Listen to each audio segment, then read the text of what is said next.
देश और दुनिया की तमाम छोटी और बड़ी खबरों के लिए हमारे चैनल को सब्सक्राइब करना न भूलें और बेल का बटन जरूर दबाएं। नमस्कार दोस्तों, स्वागत है आपका देश लाइव में और आपके साथ मैं हूं आशिमा त्यागी। दोस्तों, आज की जो चर्चा की शुरुआत है मैं मुख्यमंत्री योगी आदित्यनाथ जी से एक अनुरोध के साथ करना चाहूंगी। आदरणीय योगी आदित्यनाथ जी, आज मैं आपसे किसी राजनीतिक नारे, किसी चुनावी वादे या किसी टीवी डिबेट की भाषा में बात नहीं करना चाहती। आज मैं आपसे एक तस्वीर के जरिए सवाल पूछना चाहती हूं। ये तस्वीर बनारस के रामघाट की है जो आप अपने स्क्रीन पर देख रहे हैं, फोन स्क्रीन पर।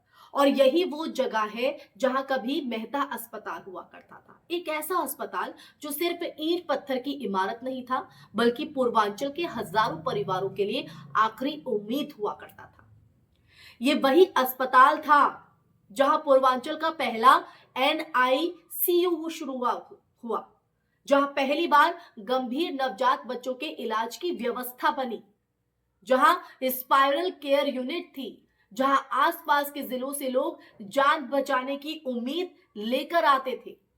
आज से करीब 15 साल पहले यह अस्पताल बंद हो गया।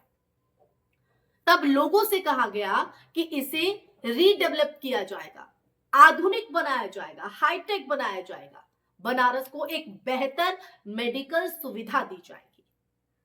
लेकिन आदरणीय योगी जी, आज जब हम उसी जगह को देखते हैं, वही वो तस्वीर देखते हैं, तो वहां अस्पताल नहीं बल्कि एक आलीशान होटल खड़ा है, ताज अवंतिका। अब सवाल बहुत सीधा है, आप समझ गए होंगे, सवाल बहुत सीधा है लेकिन बेहद गंभीर भी है। बनारस को अस्पताल चाहिए था या होटल? तो आज इसी सवाल के इर्द गिर्द ये चर्चा रहेगी। मैं चर्चा में आगे बढ़ूं उससे पहले आप लोगों से अपील, इंसाफ की आवाज को बुलंद करने के लिए और सच्ची पत्रकारिता के लिए हमारा यानी देश लाइव का सहयोग करें। साथ ही डिस्क्रिप्शन में दिए गए लिंक को ओपन कर ज्वाइन बटन दबाकर आप हमसे यानी देश लाइव से सीधा जुड़ सकते हैं।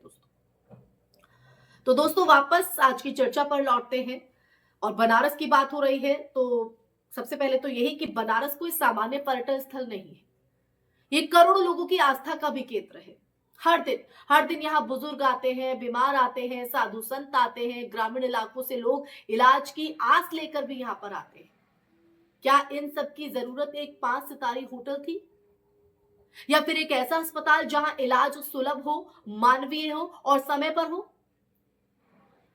दोस्तों, ये जो सिर्फ एक अस्पताल के बंद होने की कहानी नहीं है जो मैं आज आपको सामने रख रही हूं या मैं सवाल कर रही हूं योगी जी से, ये उस सोच की भी कहानी है जहां पब्लिक हेल्थ से ज्यादा प्रायोरिटी जो है वो प्राइवेट प्रॉफिट को दी जा रही है, जहां ICU की जगह लग्जरी स्वीट्स बन रहे हैं, जहां एम्बुलेंस की आवाज की जगह म्यूजिक और वैलेट पार्किंग की खनक सुनाई दे रही है। तो दोस्तों, आप अक्सर कहते हैं ये बात कि आपकी सरकार सबका साथ सबका विकास की बात करती है, लेकिन विकास किसका? कहां है विकास? अगर विकास का मतलब यह है कि गरीब का अस्पताल हटाकर अमीर का होटल खड़ा कर दे, तो ये विकास नहीं बल्कि व्यवस्था की असंवेदनशीलता है। ये वही प्रवृत्ति है जिससे बनारस जैसे शहर को सबसे ज्यादा दिक्कत है, सबसे ज्यादा दिक्कत। आज सरकारी अस्पतालों में बेड नहीं है, प्राइवेट अस्पताल आम आदमी की पहुंच से बाहर है, तो वो इलाज कहां से कराए? और इलाज की बात अगर मैं कर रही हूं तो इलाज तो महंगा होता जा रहा है। ऐसे में अगर गंगा किनारे स्थित एक स्थापित अस्पताल को दोबारा खड़ा किया जाता तो क्या वो बनारस के लिए ज्यादा उपयोगी नहीं होता? ये सवाल मेरा है। क्या वो ज्यादा लोक कल्याण नहीं कहलाता जिसका जिक्र अक्सर मुख्यमंत्री योगी आदित्यनाथ अपने भाषणों में भी करते हैं, उनके तमाम मंत्री, उनकी तमाम कैबिनेट करती है? तो लोक कल्याण की बात सिर्फ कथनों में ही क्यों? अब देखिए, यह भी समझना जरूरी है कि मेहता अस्पताल घाटे का सौदा नहीं था। उसकी जमीन की कीमत बढ़ी, उसकी लोकेशन की वैल्यू बढ़ी और उसी के साथ स्वास्थ्य सेवा की अहमियत जो है वो घटती चली गई। अब यही वो मोड़ है जहां नीति और नीयत पर सवाल उठते हैं, क्योंकि होटल कहीं और भी बन सकता था, किसी और जगह भी बनाया जा सकता, लेकिन अस्पताल की जगह अस्पताल ही होना चाहिए था। शायद इस बात को शासन प्रशासन बारीकी से नहीं समझ पाया है, शायद उन्होंने इतना उसे तवज्जो नहीं दी। तो ऐसे में आदरणीय योगी आदित्यनाथ जी, बनारस को आप विश्व गुरु संस्कृति का मॉडल बताते हैं, मॉडल। लेकिन क्या अगर देखें तो किसी भी सभ्यता की पहचान उसके होटल नहीं, उसके अस्पताल और स्कूल तय करते हैं। कोई भी शहर तब महान कहलाता है जब वो अपने सबसे कमजोर नागरिक के इलाज की चिंता करता है, तब वो महान कहलाता है। आज सवाल सिर्फ मेहता अस्पताल का नहीं है, सवाल उस दिशा का भी है। जी हाँ, उस दिशा का भी जिसमें हम अपने शहरों को ले जा रहे हैं। अगर आज हमने ये नहीं पूछा कि बनारस को अस्पताल चाहिए या होटल, तो कल यही सवाल किसी और शहर में किसी और अस्पताल के साथ दोहराया जाएगा, है कि नहीं? ऐसा ही होगा ना।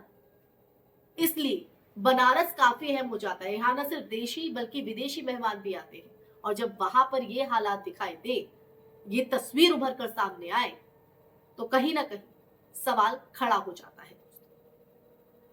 तो वैसे भी देखना होगा कि योगी जी, अगर आपने मेरा सवाल सुन लिया हो तो उसका जवाब जरूर दीजिएगा।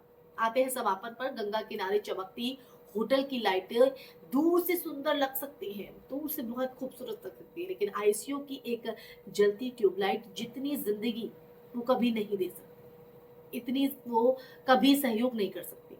बनारस को ताज की जरूरत नहीं, इलाज की जरूरत है। और असली विकास वही है जहां इंसान पहले हो और मुनाफा बाद में। यही आज का पूरा सच है। बनारस की ये तस्वीर जो मैंने आपको दिखाई, और मैंने क्यों चर्चा की शुरुआत में मुख्यमंत्री योगी आदित्यनाथ जी से सवाल किया, तो जाहिर तौर पर दोस्तों आप तो समझ ही गए होंगे। अब वक्त है, बारी है, या कहा जाए तो गेंद शासन और प्रशासन उनके पाले में है कि वो इसे किस तरह से देखते हैं या इस पर क्या कदम उठाते हैं। और अगर ठीक है, आप होटल नहीं गिरा पाएंगे तो कहीं और को सुविधा दीजिए, लेकिन सुविधा चाहिए। हेल्थ सेक्टर, शिक्षा क्षेत्र, तमाम वो चीजें हैं जो आम जन से, यानी आपसे हमसे, आम जन के हित से, उनके हित के सरोकार से जुड़ी। इस चर्चा में फिलहाल के लिए बस इतना ही। ये चर्चा आपको कैसी लगी? आप बनारस के सच जानकर किस तरह से सोच रखते हैं, इस पर आपका नजरिया क्या कहता है? कमेंट सेक्शन में कमेंट करके जरूर बताइएगा। इस वीडियो को ज्यादा से ज्यादा शेयर कीजिएगा, हमारे चैनल देश लाइव को सब्सक्राइब कीजिएगा। फिर हाजिर होंगी ऐसा ही सच का संवाद लेकर। तब तक के लिए अपना ख्याल रखिए। जय हिंद, जय भारत, नमस्कार।